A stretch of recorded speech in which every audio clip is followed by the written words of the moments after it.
Bueno, pues estamos aquí hoy con Isabel, que es una persona muy especial. Estamos aquí en mitad de una terracita en Madrid.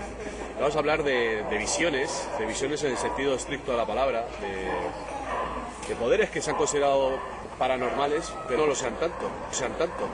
Entonces, bueno, Isabel ha tenido bastantes experiencias a lo largo de su vida y me gustaría que contara un poquito cómo nació, cómo empezaste tú a sentir esas visiones, esos precondiciones. Pues aunque parezca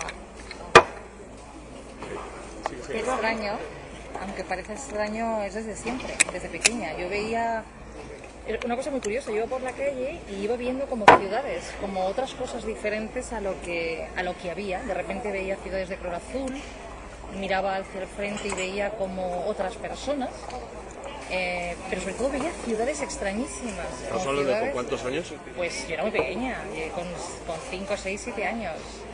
Pero de siempre, desde que nací, yo tengo recuerdos desde siempre de que veía otras cosas y que no pertenecía a la Tierra, como si yo tuviera que estar en otro planeta, en otro lugar, en otra dimensión, como que estaba desencajada, porque yo vivía como en dos planos distintos. Entonces veía personas, veía gente diferente, me hablaban, pero sobre todo veía ciudades extrañísimas de color azul, que aquello me llamaba mucho la atención, o seres que me hablaban, ojos que me miraban, y sobre todo cómo me iban direccionando mi vida desde pequeñita. Pero yo me siento dirigida desde pequeña, como personas que he visto desde otra dimensión. Es algo muy extraño, porque para mí era normal tener esas experiencias, era normal ver a otras personas que me iban diciendo lo que tenía que hacer con mi vida, y además me decían siempre que tenía que hacer eso y cumplir con esa misión y no desviarme del mal camino. Y me parecía lo lógico, lo correcto. Entonces, cada día veía más, tenía sueños premonitorios, las cosas que iban a pasar el día siguiente las soñaba el día anterior, y sobre todo podía ver cómo la gente no me decía la verdad, sino que había como dos personas, lo que me quería decir la gente y la verdad que había detrás, ¿no? O sea, eran muchas dimensiones. Pero sobre todo lo que más me llamaba la atención eran las experiencias con otras entidades, con otras personas que estaban en el otro lado. Aquello me llamaba mucho la atención, pero lo veía lógico. Lo curioso es que siempre había lógico. Es que a los 17... ¿Nunca te han dado miedo esas experiencias? No. Me daba miedo por las noches encontrarme con gente que yo sabía que me rodeaba. Me daba mucho miedo saber que había gente, otras personas a mi alrededor que no eran físicas. Y eso me daba muchísimo miedo, pero también es cierto que veía seres mucho más cariñosos como acompañándome, ¿no? Lo que pasa es que la experiencia más fuerte fue a los 18 años. A los 18 años tuve una experiencia de paralización del cuerpo. Se me paralizó el cuerpo en la cama. Yo sentí como una luz fortísima que me agarraba la cabeza y unas voces que me decían que iban a hacer algo conmigo, que me iban a inyectar una especie de doble energía electromagnética, que yo no entendía nada qué significaba, pero yo sabía que ya no era dueña de mi cuerpo, y como unas gentes trabajando con mi cabeza detrás, trabajando como que me estuvieran cambiando algo dentro de la cabeza. Estamos hablando de un implante. Un implante. Yo entonces no sabía lo que era, pero ellos insistían, es simplemente energía electromagnética. Pero cada vez que me lo decían, me lo decían con una voz distinta, era como metalizado. Fue cuando yo ya tuve una experiencia que yo pensaba que era con personas, como seres humanos, pero que no estaban en la Tierra. Esa era la sensación que yo tenía. O sea que, digamos que has sido teniendo un tipo de experiencia extraterrestre. Me cambió absolutamente la vida. ¿Y eran de los extraterrestres buenos o los grises? O aquellos seres sabían que lo que estaban haciendo estaba programado por mí y aceptado por mí, porque no me pidieron permiso para nada. Yo sentía mucho miedo porque no podía dominar el cuerpo físico, pero yo sentía que me estaba pasando algo a nivel energético, sobre todo en la cabeza, y que algo gordo estaba ocurriendo. A partir de aquel día estuve toda la noche paralizada con esa luz y repitiéndome constantemente que era energía electromagnética y que se acabó y que no discutiera porque era algo pactado por mí. Y entonces, a partir de aquella noche, me cambió completamente la vida, pero me cambió el cuerpo, me va a cambiar el cuerpo. Yo, que era una persona muy introvertida, empecé a hablar. Me empezaron a dirigir literalmente donde tenía que dirigirme para formarme. Me empezaron a enseñar cómo hablar en público. Me dijeron que me iban a preparar para hablar porque yo tenía que comunicar mucha información. Que ellos no me estaban dando la información para quedármela yo, sino para transmitirla al mundo. Y empecé entonces una carrera absolutamente dirigida por un montón de entidades, un montón de personas que me fueron diciendo exactamente cómo me tenían que preparar para contarle al mundo todo lo que ellos me iban a transmitir. En ningún momento he tenido dudas de que tenía que decir no a aquello, en ningún momento. O sea, yo lo acepté como que esa era mi misión, ¿no? Y entonces a partir de entonces pues empecé a ver personas que me iban enseñando, personas a otro lado, que me iban dirigiendo, que me iban enseñando, que me iban dando información sobre lo que estaba pasando en la Tierra, sobre lo que iba a pasar, sobre la política del mundo, sobre la energía atómica, sobre experimentos científicos llevados a cabo por diferentes países, que al principio yo no entendía por qué me lo daban ahí, no tenía ni idea.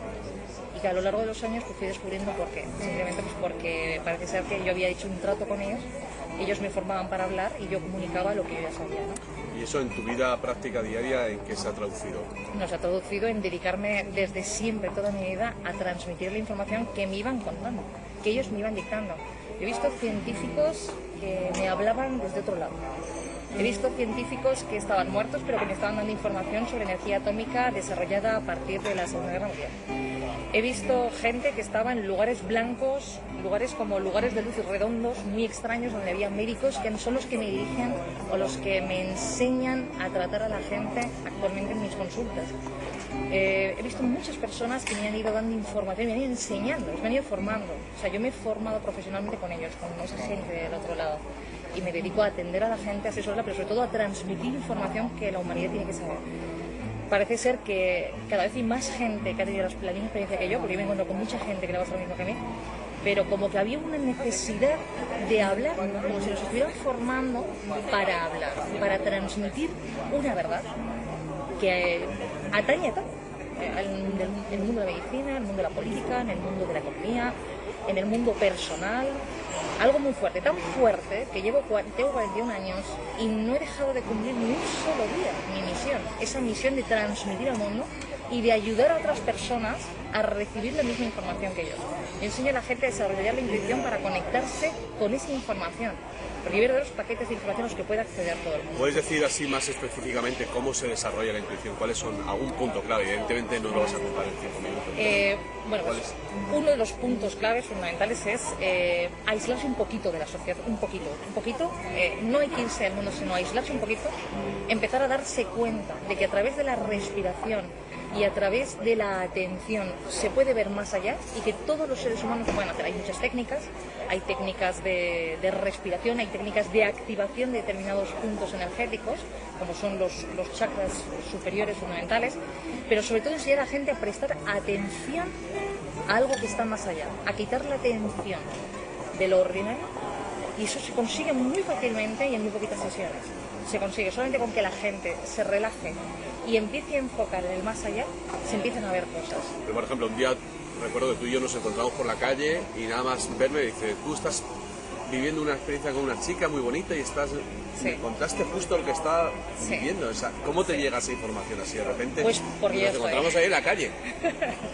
Porque a mí ya me han preparado, yo estoy preparada, entonces yo voy con la gente, lo único que hago es conectarme con la persona, pero no me conecto con tu físico, Pero esa información, ¿cómo te llega? ¿En cuestión de imágenes o de palabras? Son redes, son auténticos cables, son cables. Sí, pero por imagen, por palabra, como sensaciones... A mí me vienen imágenes, me vienen sensaciones, me vienen directamente, literalmente las palabras, como si me las estuvieran dictando, ¿sabes? Pero veo la imagen, lo veo todo. ¿Te atreves a hacer una prueba ahora? Bueno, podría hacerlo, ahora mismo. Sí. Tenemos aquí a Greg, el ojo que todo lo ve. ¿Te atreves a decir qué está pasando? Pues, bueno, no se conocen, hay que decir que no se conocen. Hoy acabando de conocer hace 5 minutos y me gustaría, Bueno, vamos a ver, la información que recibimos no es la que uno quiere. O sea, no es que yo quisiera recibir esa información, sino que fue lo que me vino. Yo nunca sé lo que me viene. A mí, por ejemplo, me viene que vas a tener que desarrollar una labor profesional o de hablar o negociar con mucha gente, pero sobre todo en el Reino Unido. Todo lo que es el mundo anglosajón es fundamental y parece ser que vas a tener que negociar o hablar con gente del Reino Unido porque es ahí donde tú tienes que estar en este momento o tienes algo que cerrar porque ahí hay algo que resolver muy fuerte. Algo está a punto de pasar en el Reino Unido y tú tienes que estar ahí. Y también los Países Bajos. A mí me viene Netherlands, también viene Finlandia, como lugares que vas a tener que trabajar mucho, pero mucho, y negociar mucho y hablar mucho, porque es necesario que tú estés ahí. Fíjate ahora, que había una reunión de la gente del 11S en Ámsterdam, no hace nada. Sí, es lo más. Él no ha estado. Y no pude ir. Pues tienes que ir. Estás nervioso, estás inquieto, porque sabes que tienes que hacer muchas cosas, pero no te da tiempo. Pero es que hay algo superior, que aunque tú tienes que estar allí, me parece que hay algo que tú te estás perdiendo aquí.